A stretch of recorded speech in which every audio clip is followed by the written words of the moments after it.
Hello friends, welcome my YouTube channel के अंदर आप सभी का स्वागत है। फिर से हम एक नई वीडियो के साथ आ चुके हैं, अपडेट वीडियो के साथ आ चुके हैं। आज की जो वीडियो की आपके लिए बहुत ही इंटरेस्टिंग, बहुत ही प्यारी सी जो अपडेट है वो आप सभी साथियों के साथ लेकर आ चुका हूं। यानी कि बात करेंगे आप सभी साथियों के साथ परमानेंट आपकी जो नर्सिंग ऑफिसर की जो वैकेंसी है उसके बारे में यहाँ पर चर्चा करने वाला हूँ। और सबसे बड़ी अपडेट आपको बता दूँ कि एक भर्ती कंप्लीट नहीं हुई है, उससे पहले आपको यहाँ पर न्यू भर्ती की जो इन्फॉर्मेशन है वो आप सभी साथियों के लिए यहाँ पर आ चुकी है। यानी कि बात करने वाला हूँ लोहिया संस्थान में आपको 511 पदों के ऊपर जो भर्ती है वो आपको यहाँ पर देखने को मिल जाएगी।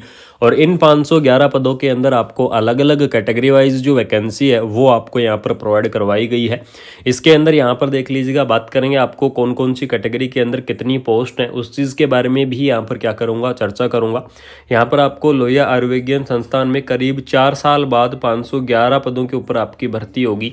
और इस भर्ती को लेकर तैयारी पूरी कर ली गई है। दीपावली से पहले आपका विज्ञापन जारी होने की यहाँ पर संभावनाएं हैं, ऐसा एक नोटिफिकेशन जारी हो रखा है। ठीक है, यानी कि ये जैसे ही इस भर्ती का ये नोटिफिकेशन आपका जारी किया गया था। और इसके अंदर यहाँ पर देख लीजिएगा, इसमें क्या हुआ था कि पिछले माह 13 सितंबर यानी कि जो 13 सितंबर को मुख्यमंत्री योगी आदित्यनाथ ने संस्थान के स्थापना दिवस के अवसर पर लोहिया संस्थान में ही बने जो आपका न्यूरो साइंस सेंटर का लोकार्पण यहाँ पर किया है। यानी कि उसके अंदर बढ़ोतरी वगैरह हुई है। इसके अंदर देख लीजिएगा, आपको यहाँ पर 652 पदों के ऊपर भर्ती विज्ञापन जारी किए गए थे। और इसका जो एप्लीकेशन फॉर्म वगैरह वो सारी प्रोसेस कंप्लीट हो चुकी है, उसका रिजल्ट भी आ चुका है। लेकिन अब जो नई भर्ती की अगर यहाँ पर मैं चर्चा करूँ तो इसके अंदर देख लीजिएगा, नई भर्ती के अंदर पद का नाम दिया गया है और आपको संख्या प्रोवाइड करवाई गई है। यानी कि कौन सा पद रहने वाला है और उसकी कितनी पोस्ट आपको यहाँ पर देखने को मिल जाएंगी।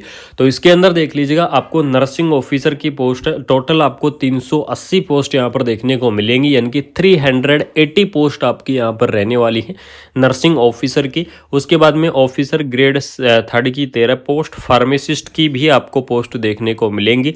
15 पोस्ट आपकी फार्मासिस्ट की रहने वाली हैं। उसके बाद में आपको health medical officer, lady medical officer, child psychologist, casualty medical officer, receptionist, stenographer, store keeper, junior engineering assistant, इस प्रकार से आपकी अलग अलग पोस्ट है। लेकिन इसके अंदर अगर यहाँ पर मैं बात करूँ तो सबसे इम्पोर्टेंट चीज़ ये है कि आपको यहाँ पर नर्सिंग ऑफिसर की जो पोस्ट है वो भी आपको देखने को मिल जाएंगी, स्टाफ नर्स की पोस्ट भी आपको देखने को मिल जाएंगी, लैब टेक्नीशियन की पोस्ट और आपकी स्टेनोग्राफर की पोस्ट। इस प्रकार से आपकी अलग अलग यहाँ पर जो पोस्ट है वो आपकी यहाँ पर रहने वाली हैं। बात करेंगे इसके अंदर असेंशियल क्वालिफिकेशन के बारे में कि कौन कौन कैंडिडेट इस वैकेंसीज को अप्लाई कर पाएंगे या फिर किस प्रकार से आपको इस वैकेंसीज को अप्लाई करना है। तो इसके अंदर यहाँ पर देख लीजिएगा, अप्लाई करने के लिए आपको सबसे पहले क्या करना होगा, आपको करना होगा इसके अंदर नर्सिंग ऑफिसर के लिए आपको जो जीएनएम वाले कैंडिडेट है वो इस वैकेंसीज को अप्लाई करेंगे। बीएससी नर्सिंग जो कैंडिडेट हैं वो इस वैकेंसीज को अप्लाई करेंगे। Post BSc nursing candidate vacancies को अप्लाई करेंगे। और एमएससी नर्सिंग के जो कैंडिडेट हैं वो भी क्या कर सकते हैं, इस पोस्ट को अप्लाई कर सकते हैं। यानी कि चाहे आपने नर्सिंग के अंदर डिग्री की हुई है, चाहे आपने नर्सिंग के अंदर डिप्लोमा किया हुआ है, डिग्री और डिप्लोमा वाले भी इस वैकेंसीज के लिए एलिजिबल्स रहेंगे। लेकिन अगर आपको यहाँ पर मैं बता दूं तो जीएनएम वाले कैंडिडेटों को यहाँ पर आपको एक्सपीरियंस देना होगा। इस चीज़ को आप बिल्कुल से ध्यान में रखना। जीएनएम वाले कैंडिडेटों को यहाँ पर आपको एक्सपीरियंस देना होगा। और एक्सपीरियंस देने के लिए आपको यहाँ पर मिनिमम 50 बेडेड हॉस्पिटल आप होनी चाहिए और 2 ईयर का जो आपका एक्सपीरियंस है वो आपका यहाँ पर आपको प्रोवाइड करवाना होगा। ठीक है, यानी कि 50 बेडेड आपका हॉस्पिटल, 2 ईयर का एक्सपीरियंस जीएनएम वाले कैंडिडेटों को देना होगा। बाकी जो कैंडिडेट है BSc nursing, post BSc nursing और एमएससी नर्सिंग, इन कैंडिडेटों को कुछ भी यहाँ पर आपको एक्सपीरियंस देने की आवश्यकता नहीं है। यानी कि फ्रेशर जो कैंडिडेट है वो भी क्या करेंगे, इस वैकेंसीज के लिए एलिजिबल्स हो सकते हैं। उसके बाद में यहाँ पर देख लीजिएगा, आपकी जो मिनिमम एज लिमिट है वो आपकी 18 ईयर, मैक्सिमम एज लिमिट आपको यहाँ पर 30 ईयर प्रोवाइड करवाई गई है। यानी कि 18 से 30 ईयर तक के जो कैंडिडेट हैं वो इस वैकेंसीज को अप्लाई कर पाएंगे, वो इस भर्ती के लिए यहाँ पर एलिजिबल्स रहेंगे। और साथ में आपको यहाँ पर एज का रिलैक्सेशन आपको प्रोवाइड करवाया जाएगा, जो कि गवर्नमेंट रूल के हिसाब से आपका एज का रिलैक्सेशन है वो आपको यहाँ पर देखने को मिलेगा। तो इसके अंदर जो आपका एज का रिलैक्सेशन रहेगा वो आपका अलग अलग कैटेगरी वाइज रहेगा। जैसे कि ओबीसी कैटेगरी की अगर यहाँ पर मैं बात करूँ तो ओबीसी कैटेगरी के लिए आपको 3 ईयर का रिलैक्सेशन देखने को मिलेगा। पीडब्ल्यूडी कैंडिडेट की मैं बात करूँ तो 10 ईयर का रिलैक्सेशन देखने को मिलेगा। एससी और एसटी कैटेगरी की मैं बात करूँ तो इसके लिए आपको 5 ईयर का रिलैक्सेशन यहाँ पर देखने को मिल जाएगा। इस प्रकार से आपका अलग अलग कैटेगरी वाइज यहाँ पर जो रिलैक्सेशन है वो आपको यहाँ पर प्रोवाइड करवाया जाएगा। आपका अलग अलग कैटेगरी वाइज रिलैक्सेशन आपको यहाँ पर देखने को मिलेगा। बात करेंगे इसके अंदर सबसे इम्पोर्टेंट अपडेट अगर यहाँ पर मैं बता दूँ, आपको यहाँ पर लेवल 7 के आधार पर जो सैलरी है वो आपको यहाँ पर प्रोवाइड करवाई जाएगी। यानी कि लेवल 7 की अगर यहाँ पर मैं बात करूँ तो आपको यहाँ पर 44,900 रुपये आपका बेसिक रहेगा। उसके बाद में आपको टीए दिया जाएगा, डीए दिया जाएगा, आपका एचआर रहेगा, आपके जितने भी अनाउंस हैं वो आपके सभी अनाउंस रहेंगे और आपकी जो सैलरी है वो बहुत अच्छी खासी आपको देखने को मिल जाएगी।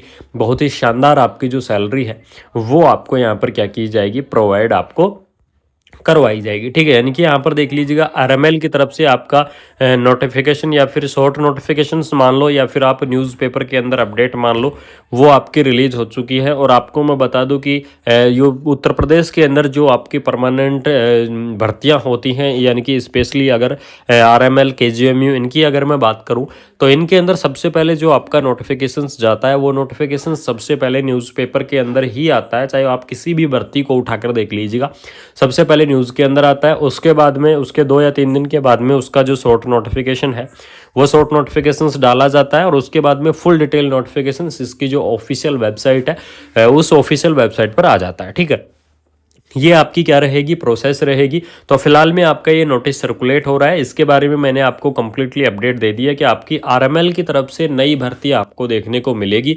और आरएमएल की तरफ से आपकी ये जो नई भर्ती है ये बहुत ही जल्द आपकी रिलीज होने वाली है। बहुत ही जल्द इसके जो नोटिफिकेशंस हैं वो आपके रिलीज होने वाले हैं। तो जैसे ही नोटिफिकेशंस आएगा या फिर जैसे ही कोई अपडेट आएगी तो सबसे पहले आपको मैं इन्फॉर्मेशन शेयर करूंगा, सबसे पहले आपको मैं अपडेट प्रोवाइड करवाऊंगा।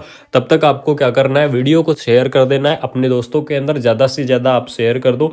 चैनल को सब्सक्राइब करके बेल आइकन को प्रेस कर लो। जिन साथियों ने अभी तक चैनल को सब्सक्राइब नहीं किया है उन साथियों को बता दूं कि चैनल को सब्सक्राइब कर दो। बाकी मिलते हैं आपको कोई नई अपडेट के साथ, कोई प्यारी सी इन्फॉर्मेशन के साथ। तब तक आप ऐसे ही सपोर्ट बनाए रखो, ऐसे ही प्यार बनाए रखो। थैंक यू सो मच, जय हिंद। साथ में आपको मैं बता दूं कि आरएमएल की इस भर्ती के अंदर आपको यहाँ पर इसका जो फुल डिटेल नोटिफिकेशन है वो फुल डिटेल नोटिफिकेशंस बहुत जल्द आपका आने वाला है। बहुत जल्द इसका फुल डिटेल नोटिफिकेशंस रिलीज होगा और जैसे ही फुल डिटेल नोटिफिकेशंस रिलीज होगा इसकी ऑफिशियल वेबसाइट पर या फिर कहीं पर भी, तो आपको सबसे पहले कुमार मनीष एजुकेशंस जो आपका ये चैनल है, इस चैनल के माध्यम से सबसे पहले आपको मैं अपडेट दूंगा, सबसे पहले आपको इन्फॉर्मेशन मैं यहाँ पर शेयर करूंगा। तो बिल्कुल से आप सभी साथियों से निवेदन है कि यहाँ पर सपोर्ट बनाए रखो, ऐसे ही प्यार बनाए रखो। कंटिन्यू इन्फॉर्मेशन मिलती रहेंगी, कंटिन्यू अपडेट आपको आती रहेंगी और ऐसे ही आपको मैं कंटिन्यू नर्सिंग की ऑल ओवर इंडिया की जो अपडेट है वो आपको यहाँ पर शेयर करता